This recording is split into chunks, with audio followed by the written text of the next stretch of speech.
Hi hello నమస్తే అందరూ ఎలా ఉన్నారు? నేనైతే చాలా బాగున్నా. ఈరోజు రెసిపీ వచ్చి మంచి స్వీట్ నోరు ఊరించే జాంగ్రీ అండి.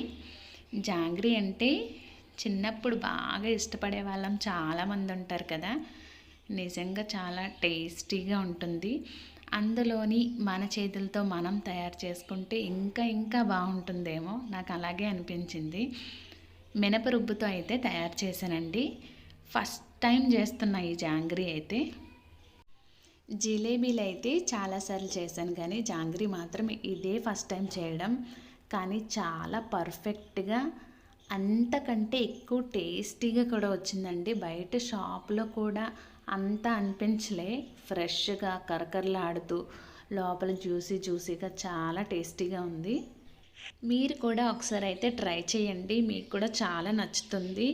ఫస్ట్ టైం చేసినా కూడా చాలా ఈజీగా చేసేయగలరు నేను చెప్పే ప్రాసెస్లో అయితే. ఈ వీడియో చూసాక మీకు నచ్చినట్టయితే ఒక లైక్ చేయండి. అలాగే మరిన్ని రెసిపీస్ కోసం subscribe my channel.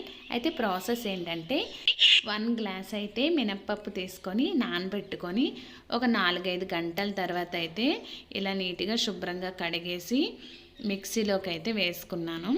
First time అయితే చేస్తున్నానని కొంచెంగానే స్టార్ట్ చేశాను అనమాట. 1 గ్లాస్ మినపప్పు వేసుకొని చూస్తున్నారు కదా, ఇలా అయితే గ్రైండ్ చేసుకున్నాను. చూడండి, ఇలా చిక్కగా ఉండాలి, పల్చగా అస్సలు ఉండకూడదు. మీరు చూస్తున్నారు కదా, ఇలా ఉండాలన్నమాట. అందులో కొంచెం సాల్ట్ వేసుకోవాలి. ఏ స్వీట్ చేసినప్పుడు కూడా కొంచెం సాల్ట్ వేసుకుంటే ఆ టేస్ట్ ఇంకాస్త పెరుగుతుంది. అలాగే నేనైతే 1 కప్ కార్న్ఫ్లోర్ మాత్రమే తీసుకున్నాను. కార్న్ఫ్లోర్ అవైలబుల్ లేదు అనుకుంటే మీరు బియ్యం పిండి అయితే తీసుకోవచ్చు. బియ్యం పిండితో అయితే ఇంకా బాగుంటాయి, క్రిస్పీగా చాలా టేస్టీగా వస్తాయి అన్నమాట. నేను ఇక్కడ కార్న్ఫ్లోర్ యూస్ చేశాను. ఇలాగే కొంచెం కార్న్ఫ్లోర్ని వేసుకుంటూ కొంచెంగా వాటర్ని కూడా వేసుకుంటూ మరీ పల్చగా కాకుండా ఇలా కలుపుకుంటూ ఉండాలి. అలాగే ఫుడ్ కలర్ అన్నమాట, రెడ్ ఫుడ్ కలర్ అయితే వేసుకున్నాను. కొంచెంగా జాంగ్రీ కలర్ అంటే ఆ స్ట్రక్చర్ రావాలి అనేసి.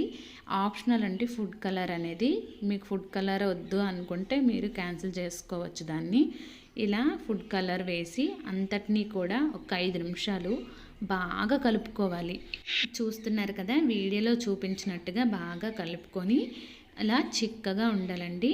అదైతే సైడ్కి పెట్టేసి నేను ఒక 2.5 బౌల్తో షుగర్ తీసుకొని కొంచెం వాటర్ అయితే వేసుకొని అందులోనే కొంచెం యాలకుల పౌడర్ వేసుకొని బాగా కలుపుకొని మనం గులాబ్ జామ్కి తయారు చేసుకుంటాం కదా పాకాన్ని, అలాగే తీసుకుంటే సరిపోతుంది. గులాబ్ జామ్కి మనం చూసారు కదా, తీగ పాకం కాకుండా ఇలా మనకి చెక్ చేసుకోవచ్చు. చేయి పెడితే ఇలా బంకగా తగులుతూ ఉండాలన్నమాట. అలానే తీగ పాకమే రావనవసరం లేదు. అలానే మరీ పలుచగా కాకుండా ఇలా బంకలా అంటుతూ ఉండాలి. ఇప్పుడు ఆ స్టవ్ అయితే ఆఫ్ చేసుకొని ఒక చిన్న నిమ్మరసాన్ని అయితే వేసుకోవాలి. నేను పిక్కలు వేసుకున్నాను కదా అని మీరు వేసుకోకండి, నేనైతే తీసేస్తున్నాను, అవి అలా పడిపోయి అనమాట. ఇప్పుడు మన దగ్గర పాల ప్యాకెట్ కానీ పెరుగు కానీ లేదంటే ఇలా ఏవైనా కవర్స్ ఉంటాయి కదా, కొంచెం దల్సర్గా ఉండే కవర్స్ని అయితే తీసుకొని కట్ చేసుకొని అందులో మన బ్యాటర్ని అయితే జాంగ్రీకి తయారు చేసుకున్న మినప రుబ్బు ని అందులో కొంచెంగా వేసుకోవాలి. వేసుకొని ఇప్పుడు చూపిస్తున్న విధంగా ఫోల్డ్ అయితే చేసుకోవాలన్నమాట. అలానే ఫుల్గా కూడా కవర్ నిండా వేయకూడదండి, ముందు నుండి కూడా వచ్చే అవకాశం ఉంది. అందుకని రాకుండా ఇలా నేను రబ్బర్ని అయితే పెట్టుకుంటున్నాను. రబ్బర్ని పెట్టుకున్నా కూడా కొంచెం ముందుకు వచ్చేస్తుంది కదా, అలా రాకుండా కొంచెంగానే వేసుకుంటూ ఇలా లాస్ట్లో కొంచెం చిన్నగా కట్ చేసుకోవాలండి. ఈ కటింగ్ అనేది లావుగా వేసారంటే జాంగ్రీ మళ్ళీ ఖరాబ్ అయిపోతుంది. ఈ మనం జంతికలు వేసుకుంటాం కదా, అలా ఉండాలన్నమాట. వేసుకొని ఆయిల్ హీట్ అయ్యాక, అలా అని ఎక్కువ హీట్ కూడా అవ్వకూడదు, ఒక మాదిరిగా హీట్ అయ్యాకైతే ఫస్ట్ 2 రౌండ్లు ఇలా చుట్టి దానిపైన జాంగ్రీ డిజైన్ తెలుసు కదా, అలా వేసేసుకోవాలి. షేప్ అటు ఇటు అయినా కానీ ఫస్ట్ టైం వేసాను కాబట్టి షేప్ కొంచెం అటు ఇటు అయింది. కొన్ని బాగా వచ్చే షేప్ అయితే, కొన్ని కొంచెం చేంజ్ అయ్యాయి. అయినా కూడా సేమ్ జాంగ్రీలాగే అనిపించింది. టేస్ట్ అయితే సూపర్ వచ్చింది. ఇలా కొంచెం ఇలా బాయిల్ అయ్యే ఆయిల్లో ఫ్రై అయ్యాక దాన్ని టర్న్ చేసుకుంటూ మాటికి టర్న్ చేయకుండా ఒక్కసారి ఇలా ఫోర్క్తోనైనా దేనితోనైనా నెమ్మదిగా ఆ బబుల్స్ అన్నీ పోయాక తీసుకుంటే చక్కగా వచ్చేస్తుంది. మరి బలవంతంగా లాగేమంటే ఆయిల్ కడాయికి అంటేస్తుంది అనమాట. అలా కాకుండా నెమ్మదిగా ఫ్రై అయ్యాకే టర్న్ చేసుకోండి. ఎక్కువగా మాడిపోకుండా మనం జంతికలు అయితే తిరగ వేసుకుంటాం కదా, అలా అన్నమాట.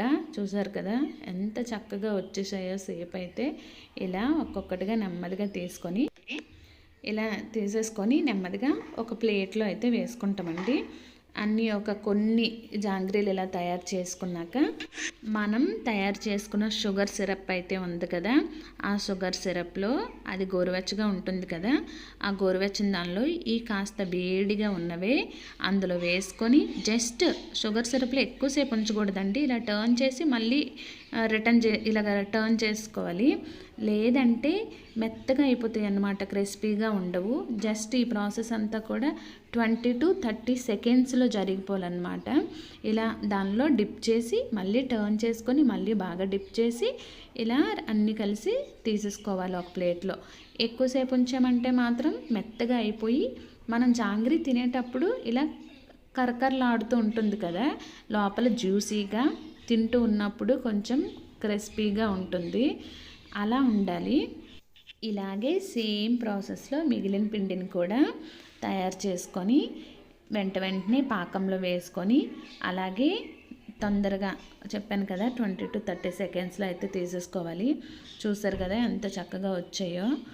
పాకం మంచిగా పట్టి తింటూ ఉన్నప్పుడు క్రిస్పీగా చాలా అంటే చాలా టేస్టీగా ఉన్నాయి.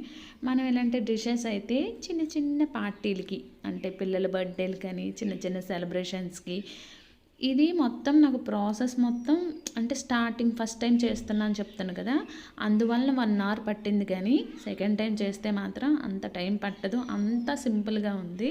నేను తీసుకున్న ఒక చిన్న గ్లాస్ పప్పుకి ఆ కొంచెం కార్న్ఫ్లోర్కి అయితే ఇన్ని జాంగ్రీలు అయితే అయ్యాయండి.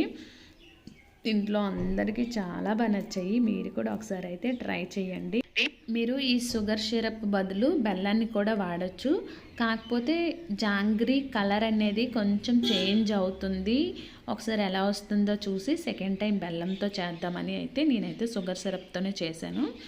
ఇలా స్వీట్ షాప్లో కొనే కంటే కూడా చాలా అంటే చాలా బాగా వచ్చాయి, టేస్టీగా ఉన్నాయి. ఆ లుక్ రావడం కోసం అనేసి నేనైతే చాప్ చేసుకున్న పిస్తాని కొంచెం ఫ్రై చేసి ఇలా అయితే వేసుకున్నాను. చాలా బాగుంది కదా. ఇలా డెలీషియస్గా కనిపించడానికి నేను ఇలా అయితే తయారు చేసుకున్నాను. మీకు ఈ వీడియో నచ్చితే తప్పకుండా లైక్ చేయండి. మీరు కూడా తయారు చేసి ఎలా వచ్చిందనేది కామెంట్ అయితే చేయండి. Thanks for watching. అలాగే సబ్స్క్రైబ్ మై ఛానల్.